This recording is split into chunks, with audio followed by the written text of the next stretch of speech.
Thank you for attending this virtual event by Word Up Community Bookshop.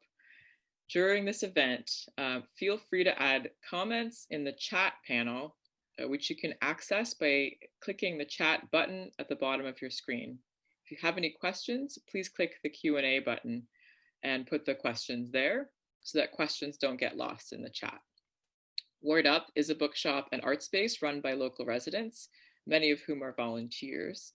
We can be found at 2113 Amsterdam Avenue at the corner of 165th in Washington Heights, host events for all ages, and sell used and new books in English and Spanish. Please check out wordupbooks.com to place orders. We're not open to browsing at this time, but we have started a GoFundMe campaign so that we can maintain our space and meet our obligations while closed. And we are available for pickups during the week, Tuesday to Friday, 11 a.m. to 6 p.m. and Saturday 12 to 4. You can order books online and pick them up in the shop if you need to take a walk. Hopefully we'll see people soon again at the shop. But you can also check us out on social media. We have all the videos of past events that are there, etc. The other co-hosts of this, co-organizers of this event are Cloth, Community League of the Heights. Cloth is a community development organization that is active mostly in the lower Washington Heights area, but is throughout uptown. And Cloth, there are so many things they do. They run, they've helped buildings and turned them into help work with the residents so that they can create co-ops. They've rehabbed buildings that had fallen into disrepair. Been around since the 60s. So all of the stages of many of the recent, 50 years of Washington Heights have been with a lot of help from Cloth in the lower heights. They run a food pantry.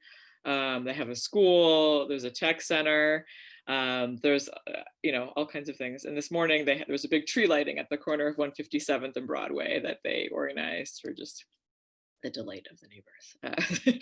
So Cloth has been helping Word Up and Sisters Uptown with the making of this book club, which started, sort of as a response to being able to still have programming during the pandemic and give away books and get them, residents engaged in like the culture. And we also, please stick around after the event, after the talk, because local artist Jerice Fogel will be also showing her artwork and we'll raffle off a piece. And then Alex and Astik from Baked Uptown will also will raffle off a gift card and they'll explain what they do too.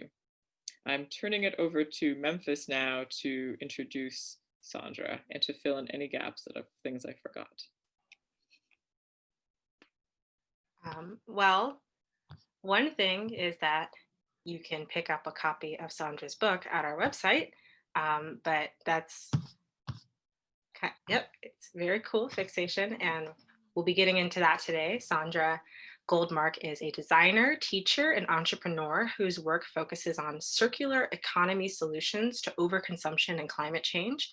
She is an associate professor of professional practice in theater and director of sustainability and climate action at Barnard College, the co-founder of Fix Up, which is a local project, and is the author of Fixation, How to Have Stuff Without Breaking the Planet. So I'm very excited to invite her up to begin to speak about her work, and we'll have a little Q&A discussion after she reads a bit. I'm going to get off screen, and if everyone else can also pop off screen so we can see a big Sandra, that'd be great. And, alrighty, thank you very much. Thank you, Memphis and Veronica. I'm so excited to be here today. I have I've done a lot of these talks and stuff to try to share the work of this book and this project, but this particular talk is really meaningful for me because I live in Inwood. This whole project is born and bred in this neighborhood and really only happened because of the unbelievable support of this community.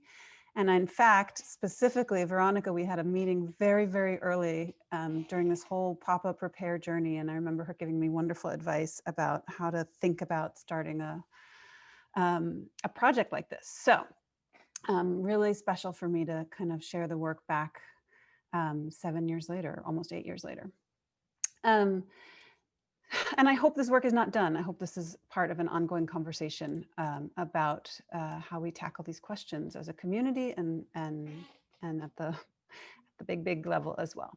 So I am here because shit is broken. Our massive global system of consumption is broken. It's fueling climate change and human rights abuses around the world. Our individual relationship with our stuff is broken. Many people, as we learned at our pop-ups over the years, feel overwhelmed by clutter, by a sense of disconnection with the things we make and with the things we use and how they're made. In each of our homes, as we discovered during our repair journey, everybody has a few broken items. And in some ways, the topic for today's talk, I'm going to suggest that holiday gift giving is a little bit broken. And that process is in some ways a really intense little microcosm of the bigger picture.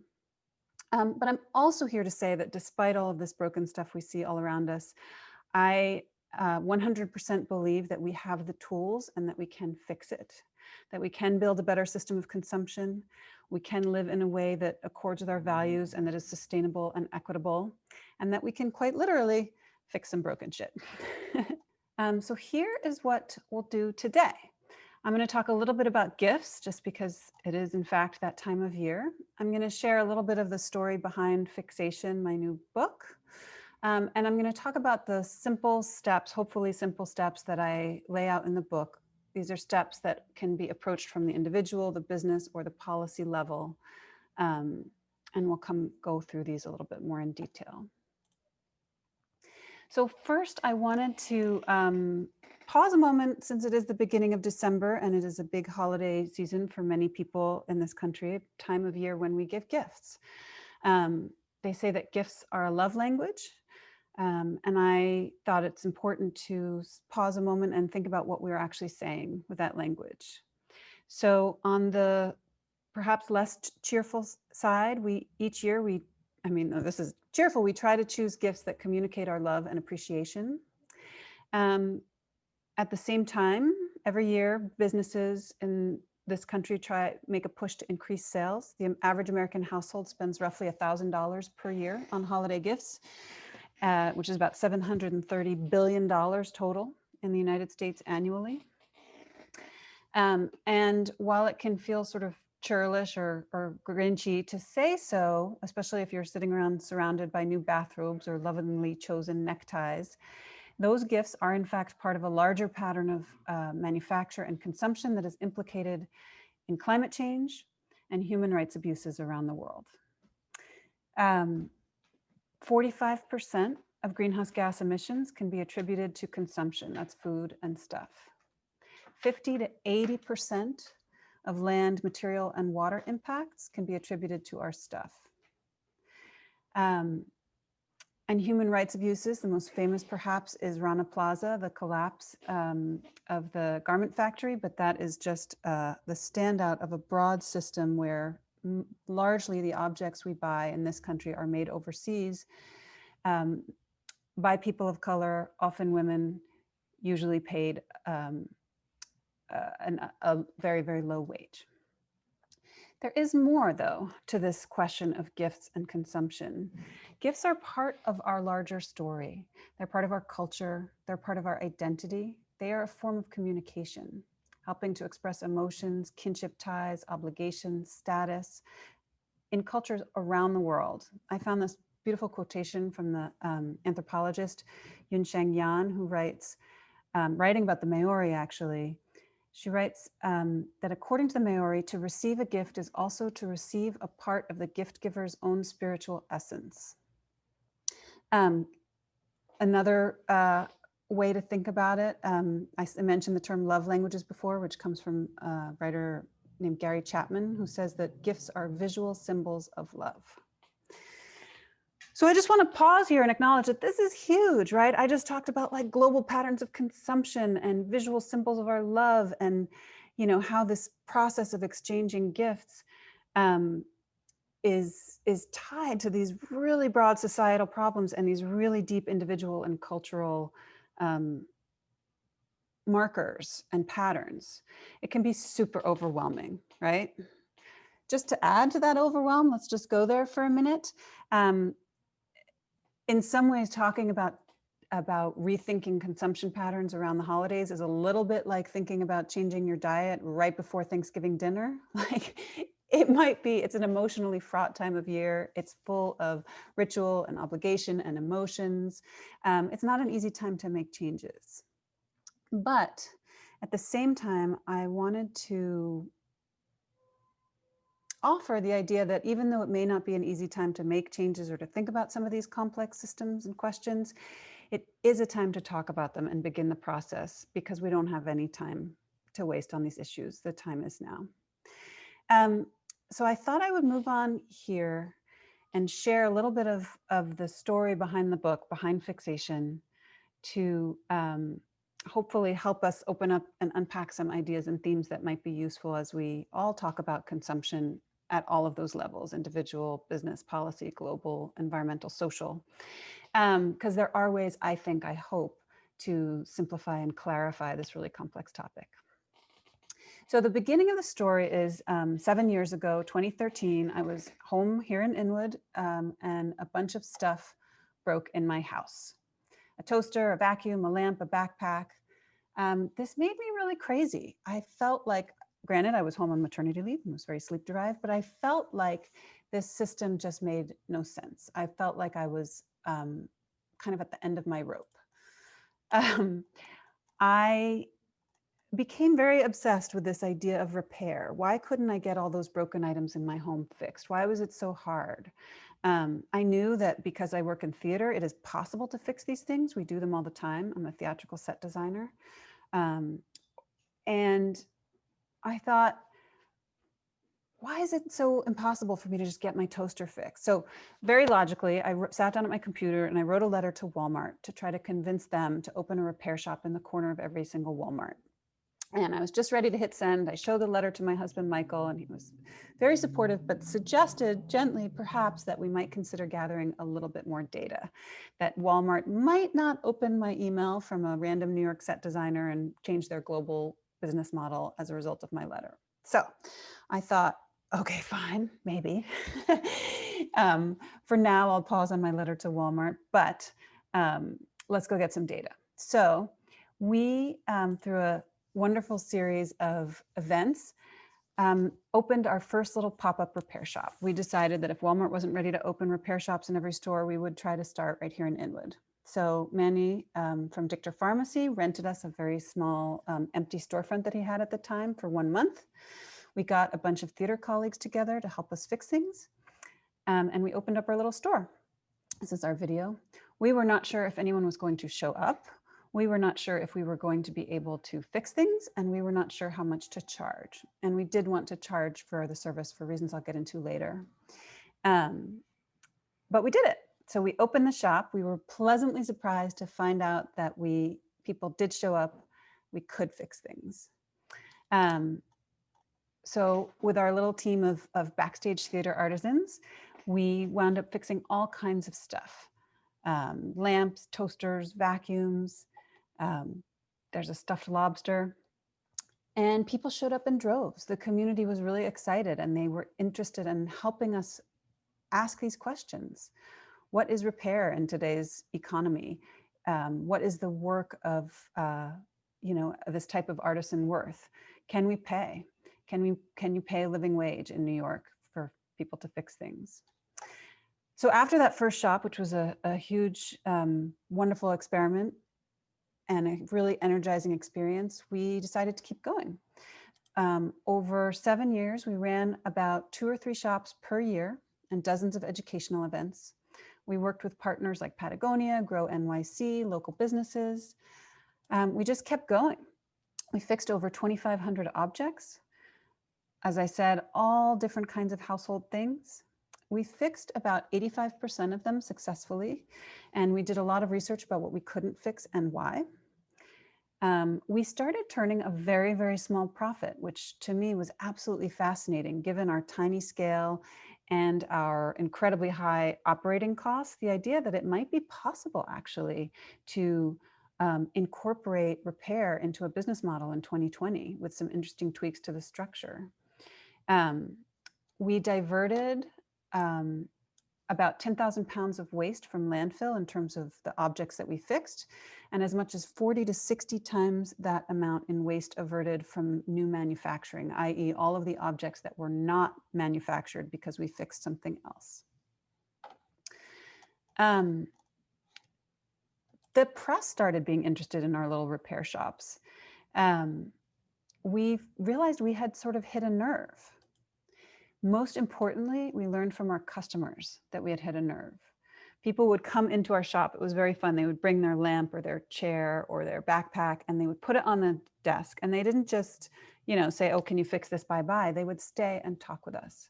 They would talk with us about why they had the object, where they got it, where it fit in their home, why they wanted it fixed, how it reminded them of this other object they had.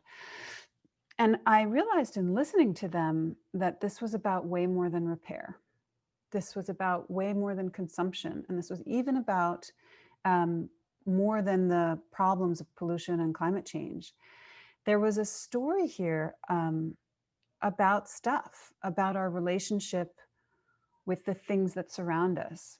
And the theater artist in me, the set designer, started realizing that I had spent my whole life creating meaning with objects on stage, creating spaces, and that all of us in some ways are doing that in our lives around us every day. We're telling a story on an individual level with the things we choose to bring into our homes, on a national level with the policies that we put together and the attention or non-attention we pay to questions of consumption and waste. We're telling a story about who we are and how we want to live.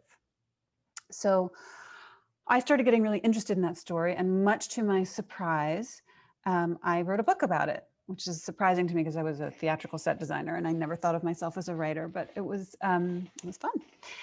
So the book really talks about these big questions of why do we have stuff, right? Every human culture has and makes stuff. This is central to who we are as a species. It's central to who we are as individuals. Every human culture has language. Every human culture has cooked food, has dress, has religion, and has stuff that is made with tools. This is not going away. So I try to explore in the book the reasons why we have stuff, the problems, right? In terms of, as I talked about before, the social and environmental impacts, but also to acknowledge that it doesn't all have to be seen as a problem, right? A lot of our customers who came to the shop with their lamp, they were overwhelmed by their stuff in some way, or by the waste, or by their inability to get something fixed. They're feeling that they were being forced to buy a new one by a system that they didn't like. And all of those difficult emotions to me seemed like this is another part of the problem, right? Because stuff is actually a blessing. Just like food, it is something where we harvest materials from the earth, we transform it with the labor of our hands, and we bring that food or that stuff into our bodies and into our homes.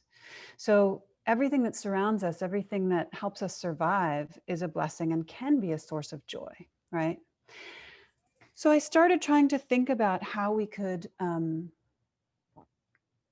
rethink all of this, these problems, this waste, this consumption, this feeling of being overwhelmed, this severe inequity in terms of who makes our stuff and how much they're paid for it. And I looked to a writer. As I said before, I think that stuff and food have a lot in common, but the food movement is very advanced. It started arguably in the 1970s, the American food movement. And Michael Pollan is a writer who I really admire in the way that he grasped the complexity of this question of food, but also boiled it down into a really simple path forward. So I wanted to consciously follow and lean on the food movement to think about what I like to call the stuff movement, and how we can understand and appreciate the complexity and the beauty of stuff, but also find a path forward that is sustainable and equitable. So I consciously and kind of lovingly adapted this axiom from Michael Pollan. Michael Pollan about food said, yes, food is complicated. Yes, food is problematic when you think about big agriculture today. But if we look to the past, if we look to traditional cultures, if we look to our grandmothers, there are some simple ways forward. And he said, eat food, not too much, mostly plants. So I am adapting that for stuff to say, if we look to the past, if we look to traditional cultures, if we look to our own wisdom and our own practices that are alive and well today in this society and just need to be valued and supported and scaled, there is a way forward. Have good stuff, not too much, mostly reclaimed, care for it, pass it on. So these steps for me, they're phrased in a way that sounds like maybe we're speaking to an individual, right? Because I'm echoing Michael Pollan, and because ultimately that's where I want to start. This was a community project, in fact, started in my own home with my own frustration. But I believe that these steps are applicable for individuals to adopt, people who want to take action now and feel frustrated, for businesses who are looking for a sustainable and equitable way to operate in this world that we live in, and for policymakers who need to scale and support the transition to a different model, a just model. So I want to take a little time to go through these steps, and then I'm hoping that we can just talk about them, how they might apply to your lives, what questions we have, and also a little bit how we might adapt them for the holiday season if people are interested in that. So let me see. The first step, this will be kind of quick, is have good stuff. Basically, this means that when we're approaching buying new goods, we need to, I argue, reframe a little bit how we approach that act, which is often done so unthinkingly today. First of all, I think that buying new goods should become actually quite rare, right? You should be looking, if you can, for items that are designed for longevity, that are sustainably and ethically produced, for certifications, if you can find them. And often, but not always, high quality, sustainable and ethical new goods might cost more. And that is a kind of difficult point that we need to talk about, but I think it needs to be part of the equation, because right now the price of new goods is artificially depressed. It's artificially low because the people who make our stuff are not being paid a living wage. So the next step, have good stuff. Think about what you're buying new, how it's rare, and when you do buy new, have it be good. Not too much. This is a little bit of this cultural moment that we're living in. There's like kind of a weird fascination, I think, that's happening with the excess in our society. Many of my customers, as I said, felt clutter, a sense of being overwhelmed. There is like this kind of pop culture fascination with the excess of what we have today. You know, everything from Marie Kondo to the other end of the spectrum of TV shows, or things like Hoarders, where it's, you know, oh my God, there, but for the grace of God, go I. And I think all of this is because we are living in such a strange moment where we have the technological capacity to produce so much more than we need. It is, again, a lot like food, right? Where in many ways the problem today in our society, in American society, is not, sometimes it's food scarcity, but often it's scarcity of high quality food, right? So we have a concept of food deserts, where maybe there's a lot of things to eat that are available to buy, but the nutritional quality might be very low, or access to high quality foods is prohibitive, too highly priced. Same thing, I think, with stuff right now, that we are, broadly speaking, in this country, awash in what I call empty stuff calories, just like empty food calories. And so thinking about that in terms of one's own consumption and also in terms of policies is really important, is to understand how we want to raise the quality, not the quantity of stuff.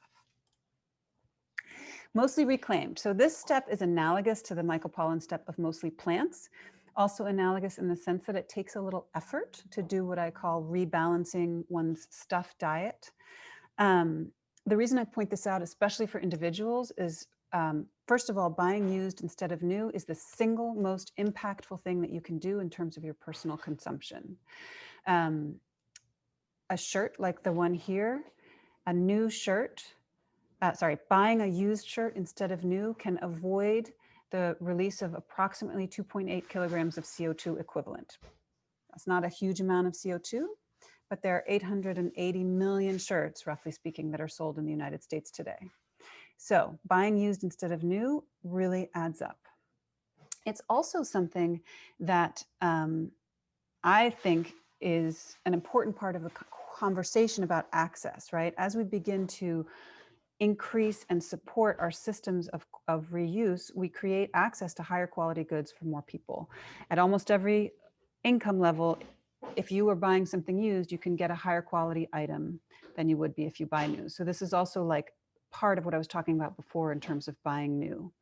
We have to expand the ecosystem of consumption so that there are more entry points for what become overall over time higher quality goods. What this means for businesses, for example, is businesses need to begin to think about diversifying their revenue stream so they're making money from selling used items. What if you walked into, for example, my famous Walmart that I like to talk to, what if you walked into a Walmart and there was a section of new goods that were better, higher quality, made for fair wages, and also a section of used goods, and also the repair shop, of course, which is the next step. Care for it. So the next step in the cycle is the idea that once something comes into our lives, there is an ongoing relationship and an ongoing investment of care for that item. Again, the call to action for businesses here, for individuals here, is to get your stuff fixed. Hopefully you spent less on it to begin with because you bought it used and you have a little bit of money left over to make that alteration, or 2 years down the line to get it fixed. For businesses, it's to provide those services. Right now, it's very hard for people to get things fixed. And on a broader zooming out level, it's the idea that as a society, we can begin to invest and pay and value the work of maintenance, of repair, of stewardship, versus the work of making new and selling new. That we can begin to see the importance of both of those actions. The last step in the little cycle is pass it on.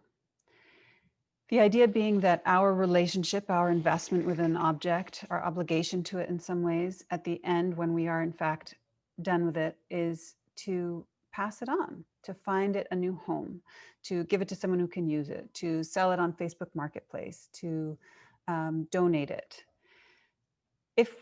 Ideally, if it really can't be donated or given to someone else to use, it would loop back into a cycle, be broken apart for remanufacturing and fed back into the design and manufacturing process. There are a lot of challenges here for the individual. The good news is that every neighborhood I've encountered, especially Inwood and Washington Heights, has a really amazing, robust local ecosystem of exchange, making it easier for people to pass things on. This whole journey in some ways started for me with my first child when I started. I think I got like nothing new for him. I have sisters, I had neighbors, I got on the neighborhood listserv up here. And those ecosystems of exchange are incredibly powerful. I always like to flag here local libraries, right? Libraries are the original circular economy. Goodwill, there are systems in place that have existed for hundreds of years, more. However, there are still a lot of barriers in place for the individual in terms of passing things on. It takes time, it takes effort. Not everybody has that time or is willing to make that effort. And so the call to action for businesses and for policymakers is to make it easier for us to pass things on and to incentivize that behavior. So one of my favorite businesses that I like to talk about is a New York startup called AppDeco, because they are really developing this system of what's called reverse logistics, which is just a fancy way of talking about the fact that it's harder right now. If I wanted to buy a chair made overseas and have it delivered to my house tomorrow morning, I could probably do that, which is actually insane, mind-boggling if you think about it. But if I had, if Memphis, a few blocks away wanted that chair. It's actually quite a bit of work for me to get it from my house to her house. We have to Facebook each other. We have to do a few failed scheduling attempts. We have to meet on the street and hand it off. That system of logistics that our society has built is incredibly powerful and incredibly one way right now. But startups like AppDeco are building systems, those circular systems, those reverse logistics, to make it hopefully eventually easier, as easy or easier for me to get my object that I don't need or want anymore into the home of someone who does need it or want it, as opposed to right now, it's just so easy to click the button to buy new. I'm going to pause soon because I want to have time for discussion, but I did want to just, oh, this was a little ad we made for one of our first holiday pop-ups. That's Eric.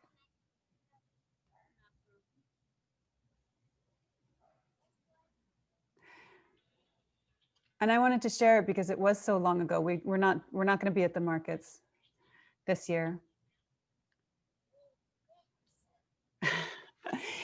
But I wanted to share it because it for me was one of the first times in this journey that I really started thinking about this notion of care, and this notion that even something as silly as fixing blenders or Charlie Brown Christmas books, as we were doing in our shop, might be part of a larger conversation about the work of caring for things and how we, as a society, do or do not value that work and do or do not pay for that work.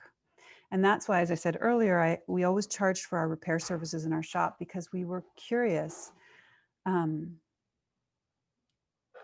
whether we as theater artists could pay each other, we were just paying each other, but could pay a living wage and could begin to imagine a system where it's possible to make your living caring, make your living through stewardship, as opposed to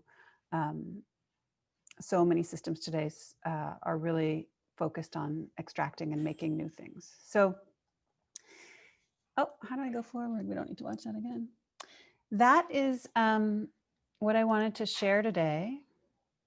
And I think I'll pause here and hopefully we can have some conversation.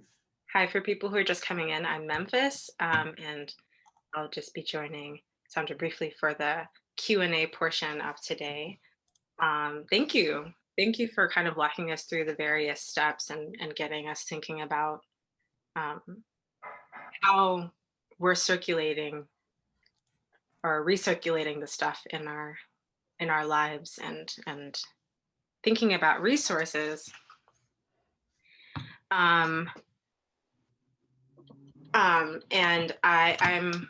I'm curious because I do have a few questions. I was wishing, because I feel like one of the conversations that has been had around the cultural moment we're having, where we're talking a lot about stuff, particularly on the Marie Kondo side of things and the decluttering movement, there have been some questions and concerns about the accessibility of this movement, of this way of thinking about how we're living our lives, the way that, and the stuff that we have in our lives, and it being a very classed kind of experience. I was wondering if you could speak more to that, more to fixing as part of this.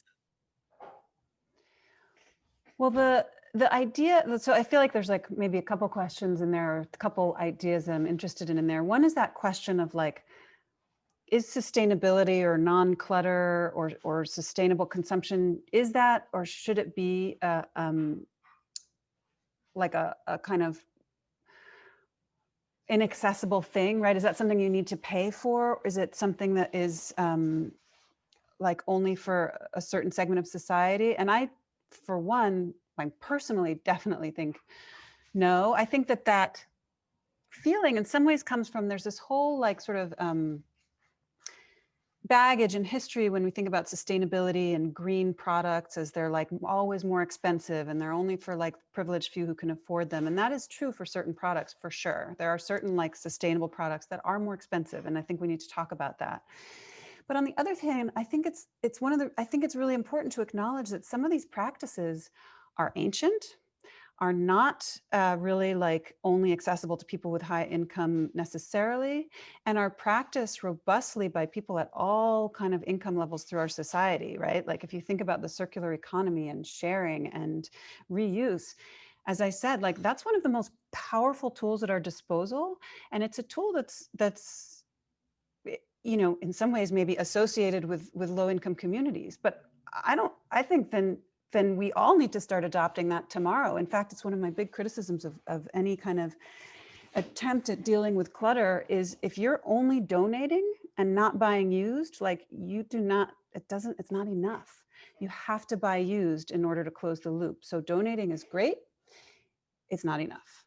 And so I kind of want to sort of shed light on the fact that some of these practices, especially the ones we need to really turn the dial up on, the ones that I think get a little bit undervalued or underspoken about, are actually not necessarily kind of like pricey. Does that make sense? I don't know if I said that clearly.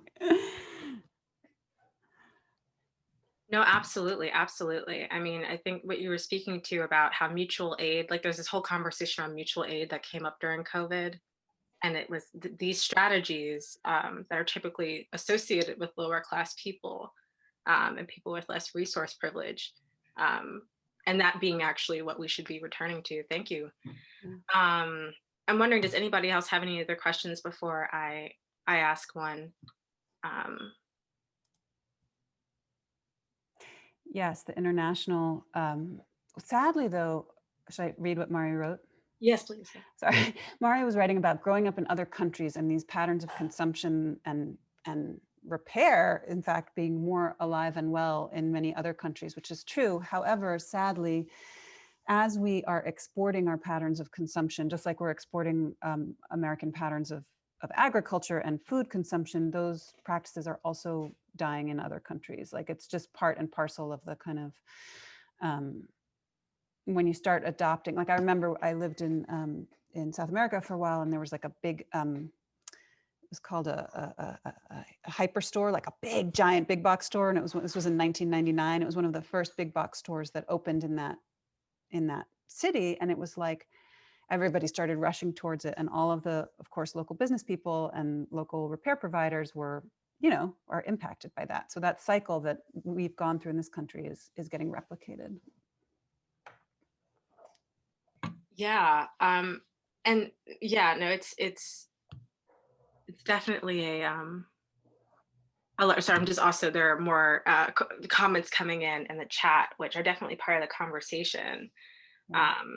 You know, the advent of Black Friday and things like that are kind of interesting. Black Friday, you know, which comes at the end of our Thanksgiving, you know, break or whatever, Indigenous Day morning, however you know, the time we have off. There was a Black Friday event in South Africa where my dad lives. Were you surprised? You were like, wait, what?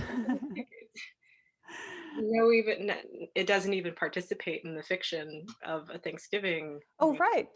That's so funny. You know, it's like, wait a minute. Just a Friday. Friday. Really just another Friday. Oh my God, that's so funny. Yeah. Okay, yeah. So I was wondering, you know, so you know, I'm a environmental science student, and cool.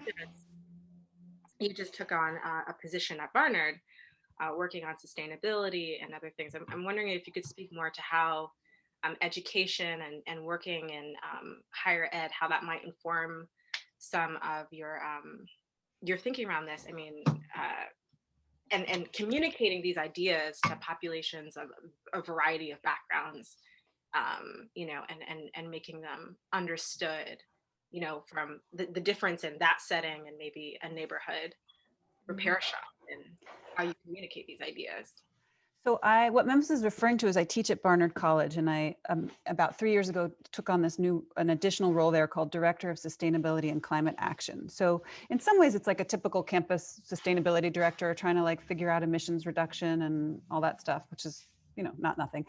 But there is a component of it that really did come from the repair shops. As I got more and more into this concept of the circular economy, I got really excited about bringing that back to Barnard, because similarly on Barnard, I saw all of these informal ecosystems. Like we have a flip library, which is for those who don't know, like a first gen low income library to get textbooks into the hands of students who can't afford to buy them. We have the students have like a Facebook page where they trade everything. All of those kind of informal exchange economies exist, right? And similarly, they're often linked to questions of access, right? Student access to supplies. And student access and affordability is a major question at Barnard. It's something the college is really struggling with and really interested in tackling. And so we've been actually kind of working together. The office, there's a new office called Access Barnard, and the Office of Diversity, Equity, and Inclusion, and my office, to think about how circular strategies can be consciously used to support access and affordability. And so really simple examples, like how can we get art supplies into the hands of our students so they don't have to buy new ones, which is bad for the environment, and they can share used ones among each other. Then you get into really interesting educational questions. How does that change the nature of the art you make, right? If your materials are coming from this slightly different source or stream, how does that change your process as an artist? So there's all these really exciting ways that this work in the neighborhood has kind of become folded back into Barnard.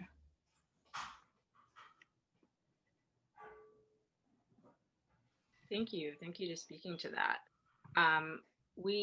It's 5:47 now. I'm wondering if we have any questions from any of our the people in the Zoom are talking definitely, and but I'm wondering if you have any questions, because we do have some other exciting parts of the program that I don't want to necessarily cut short. We have a closing time of about 6 o'clock, I think. And we do have an artist. I'm wondering, and a local bake shop. So I'm wondering, does anybody have any other questions, or should I hand it to you to give your final remarks? Just something that we can maybe ask of you to give us something that we can take with us. Oh, this is a really good question I want to answer from Mari, because Mari says, is there a pop-up shop around these days? And I do want to answer that because everybody always thinks we're still open. And I have to say that unfortunately we have temporarily closed our shops because I'm writing this book. I'm doing my stuff at Barnard. I still have 2 kids. It was too much to do all at once. So we cannot right now fix people's stuff. However, I also have a lot of theater colleagues who are out of work right now because of the pandemic.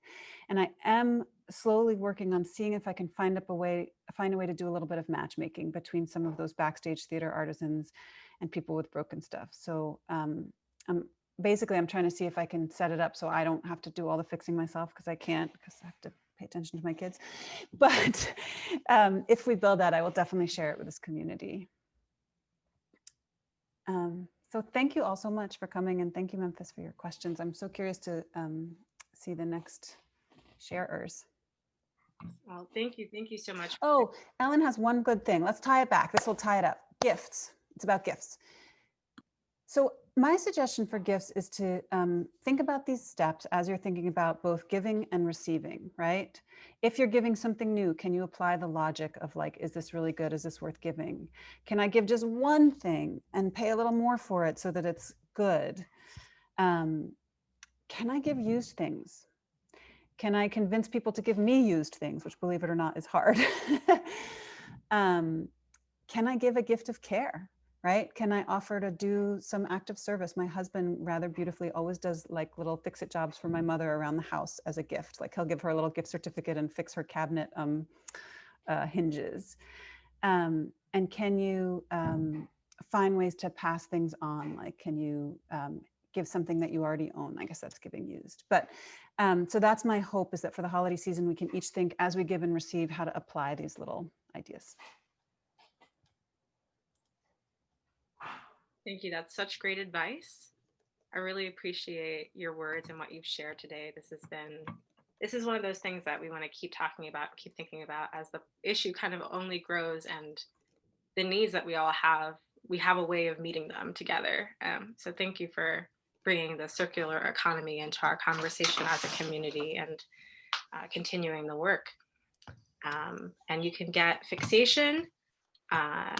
You can get fixation, how to have stuff without breaking the planet at our website. And I'm sure we'll be able to continue this conversation in the future, and even use maybe our Word Up space in the future to talk about it. Yes. Okay. So thank you, Sandra. I now want to introduce our artists for the evening. This is a part of this program. If you're just tuning in, part of the It's All in the Heights Book Club series that's done in partnership with Community League of the Heights, Cloth, Sisters Uptown, and us, Word Up Community Bookshop. Sisters Uptown is also a bookstore, a little kind of near us. And we feature local authors, local businesses, and local artists. And the artist for today's event, I'm really excited to introduce because Jerry is a part of the Word Up Collective.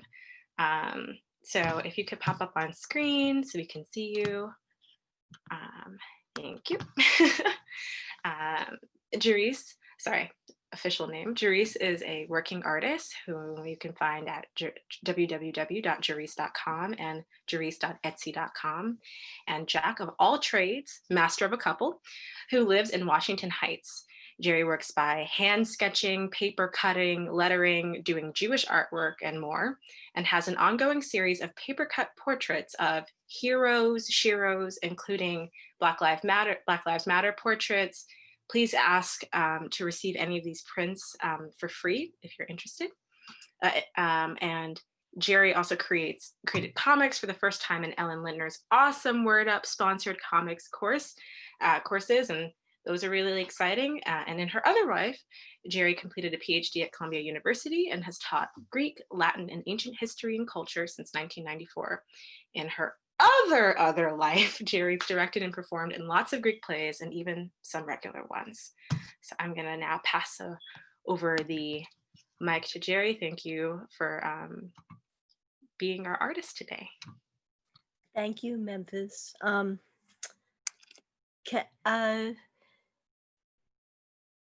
Can you hear me actually? This is okay? Yes. Okay. I'm gonna go and share my screen. I put together a PowerPoint and I promise it'll be really quick, okay? And I just wanted to, let's see if I can do this. And then just go in. I just wanted to show people some of the work that I do, and a lot of what I'm doing these days and for a while now has been paper cutting. So a lot of the pictures are paper cut artworks like this one with a wash background. And I thought that it sounded like maybe people would like to see my studio, but I never invite people into my studio because it's way too messy. But this is like the entrance to my studio. and then you can see like my messy desk, but I'm not going to show you the whole messy place, and I'm going to go by this quickly. But I kind of work in my back room basically. And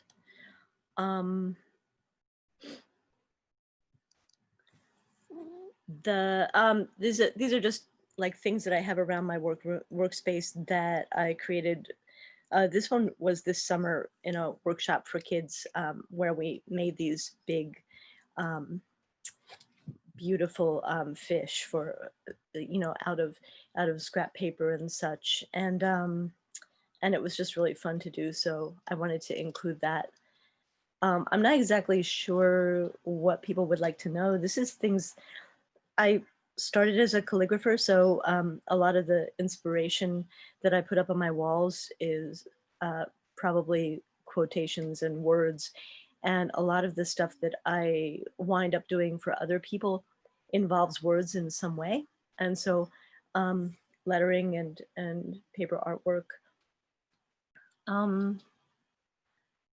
don't know, I'm thinking now because of the talk that it's interesting, but like kind of naturally, because if you're looking for colors all the time to work with. You know, you do this in your studio, but I kind of naturally reuse materials. Like if I do a background for something, I'll reuse it for another smaller piece. Also, if there are little scraps left over, or I'll make bookmarks. And uh, but I should do that more, like, and more consistently. I'm thinking now that I've listened to Sandra's great talk. So these are just some of the things that I've created that involve words, and I do a lot of Judaica, I suppose. Uh, just because you know, I gravitate to it. I'm a cashew. My mom was Catholic, my dad was Jewish, and so I have a fond part of my heart that goes out to all kinds of Hebrew letters and kind of redoings of letters of that kind. You know, these are a few of the portraits that Memphis mentioned. I started doing a series a long time ago, so I've got a whole bunch of different ones that I've done, and sometimes they're for, like, for the Central American child refugees in the upper right-hand corner. This is just from my Etsy shop. There, I've done them as fundraisers, and I couldn't find a recent picture, but I recently was able to do this also with a friend of Ellen's for Black Lives Matter protest. And I don't know, I just kind of range around and do stuff that interests me. And sometimes, like with these, I make cards out of them, you know, in order to sell in my Etsy shop. And that, and so my Etsy shop contains a whole bunch of things. I probably couldn't do what I'm doing without Etsy because they gave me a big boost up. And most of what I do winds up being, the big pieces wind up being commissions for Jewish weddings like these. And it's all done with paper and a bit of background painting, and then so they're in layers. This one's like in like 4 layers, actually 5 if you count the moon and stars. So like a lot of what I do starts that way and then maybe winds up as a print, like that I would sell for, you know, holidays or in my calendars that I have done for a number of years now. These are kind of little, but I'll take work that I did during the year and just kind of like put it into a calendar. The 2021 should be out pretty soon. I'm always late with them, unfortunately, but you can definitely get one from me if you ask. And then I just wanted to say I get a lot of my inspiration from the Heights. So I've had a bunch of different sketches that I've done of the area. Sometimes I've put these into prints and sometimes not. And a lot of my sketchbook material becomes paper cuttings. This was done as a gift for a friend as a special part of Fort Tryon Park, that overlook there, before you go down the steps as you're going up to the cloisters. And different parts of New York. I mean, I've just kind of, I love to do them. I usually sketch on the subways also. And so some of these, if they're really good, or I just like them, even if they're not good, I'll put them together and give them to people. And this is the one that I thought would be good for a raffle piece. And it's, it actually, this piece did appear in a gallery recently. So la-di-da, you know, but it's 19 by 25 inches. So it's kind of largish.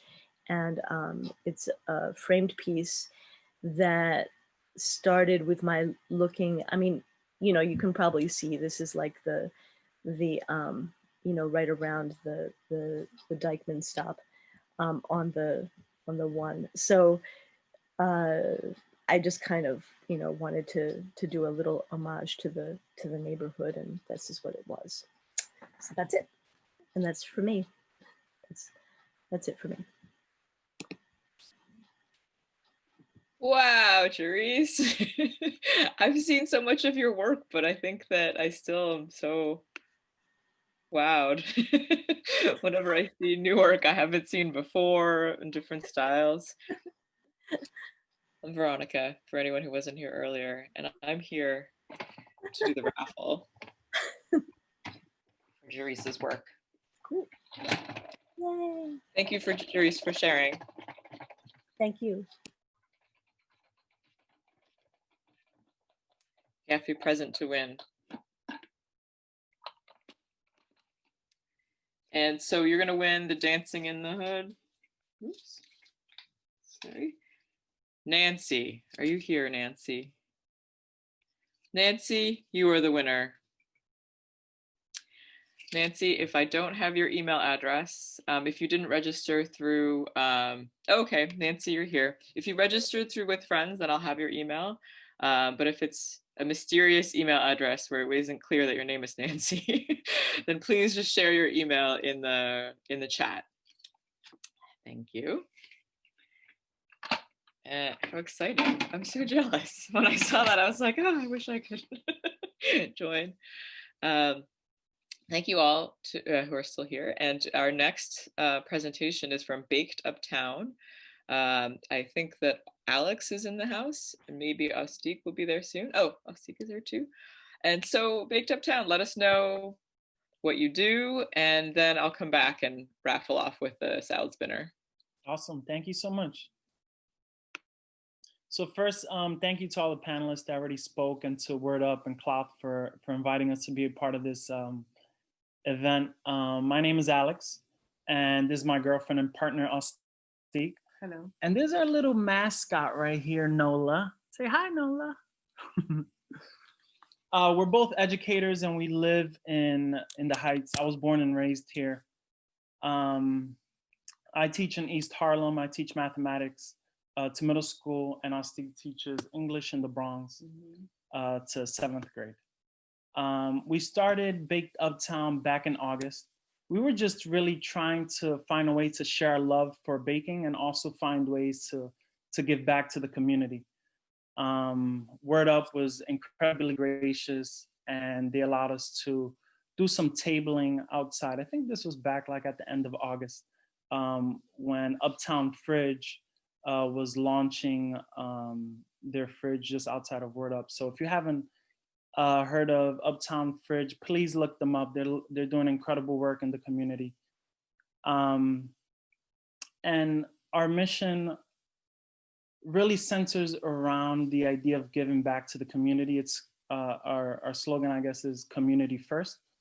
So once the new year begins, we're actually launching our Young Bakers Initiative.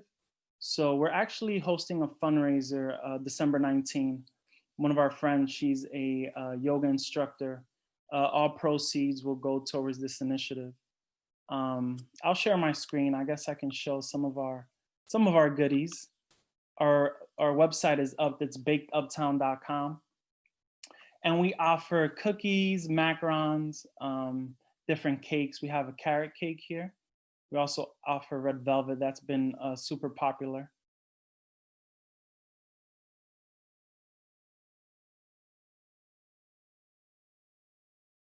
Our macarons have been super popular too. Recently, we added matcha to the menu.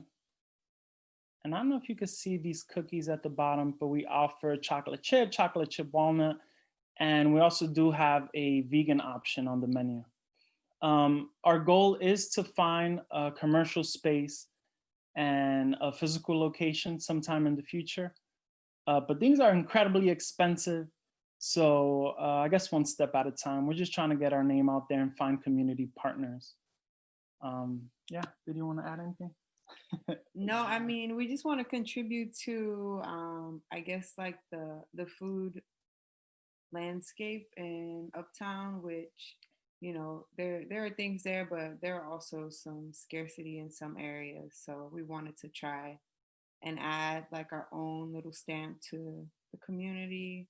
Hopefully one day with an actual bakery location where, you know, it'll be like a community hub and just able to share a bunch of different memories when it comes to birthdays, birthday cakes, or just stopping in to get a treat.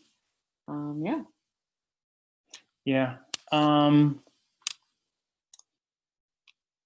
I think Veronica is going to raffle off a gift card. I think you're muted. Maybe better that way because it's really loud. It's probably a little overkill, but whatever. Okay. Okay. Carolina. Is Carolina in the house? Carolina, if you're in the house, you've won a gift certificate, gift card to Baked Uptown. Congratulations. We'll hear from Carolina in a moment. If Carolina, if you're there, just chat, let us know. If not, then I can pull another name. Okay, Carolina's there. All right, Carolina wins. Awesome. But everyone's presentations have reminded me of a few things that I think that this audience maybe would be primed or be wanting to know. Thanks so much for this presentation, Baked Uptown, and for showing these delicious treats that are now making me very hungry. But your mention too of the fridge reminded me that should mention the fridge, that since September 1st, Word Up has hosted a community fridge on the corner of 165th and Amsterdam, and Baked Uptown was there to table with some treats, but a lot of the food that goes into the fridge is actually rescued from, it's stuff that was maybe about to be discarded. It was stuff at the end of farmers markets, and just instead of shipping it back to whoever, it's picked up by different volunteers and then brought to the fridge. And same with CSAs, different community supported agriculture projects around the neighborhood. It's also like the stuff that's not picked up from those. But it also could always use support. People can just leave food at any time and also pick up food. There's some guidelines as to what kind of food, but it's constantly restocked. But if you look in, it's like always empty. And there's just really like a really, really big need. So anyone that can help out. There's also a separate fund that is completely separate from Word Up funds that supports the money that goes into the restocks. And if you want to volunteer to do a restock, you can get on the schedule and you would just get Venmo'd the money to buy the food. So you don't even have to front the money to just restock the fridge and to keep it as filled as possible. The other update, just thing to know that I was thinking about a lot while listening to Sandra's talk, it made me really wish that our former Word Up volunteer Tom was in the house listening to everything that you were saying, because everything that you were saying was very central to Tom's like daily existence. And his email address was recirculation@gmail, and his he even has business cards that are about recirculating, and he was very committed to making sure that things had a home. He definitely felt that things didn't need to be thrown away as quickly as they were, and that buying used was always the best. And to that end, he did have a lot of things that he'd amassed at the end of his life, which was cut short by COVID this June. And those things will be transported in part tomorrow by many Word Up volunteers, but also have been transported over months and will continue to be to a space that's at 160 in Riverside that we hope can be a space where we can recirculate those items. It's a large space where you can be more socially distant than at the actual Word Up storefront, but just listening to the talk, I wondered if there was, because it is such a large space, I wonder if there's a corner of it that can be a spot for pop-up repair. If there are people who can come by and repair things, or at least have them be dropped off there for checking in later. Yeah, I don't know. Possibilities, but everything that everyone said today was like, just made all kinds of other thoughts pop. So thank you all for bringing everything you did to this event. Hello to everyone who's watching from Facebook and who will watch in the future on YouTube, and to everyone in attendance on Zoom. And I hope you have a good rest of the weekend and can stay as warm as possible. And thank you so much for attending, and thanks to Cloth for sponsoring this event. Farewell from Word Up.